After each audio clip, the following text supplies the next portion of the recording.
বল্টু বলতো, যদি বিদ্যুৎ আবিষ্কার না হতো তাহলে আমরা টিভি দেখতাম কিভাবে? স্যার হেরগিন জ্বালায়া। বল্টু, তুমি ক্লাসে কি খাচ্ছ? স্যার আমি চকলেট খাচ্ছি। তুমি জানো না চকলেটে বিষাক্ত কেমিক্যাল থাকে? সবাই বলো ঘুষ খাওয়া ভালো নয়।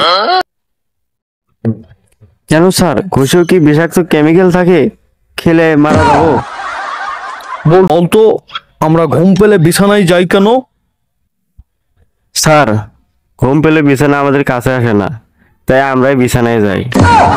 বল্টু, একটি মশা আর একটি হাতির তুলনা করতো।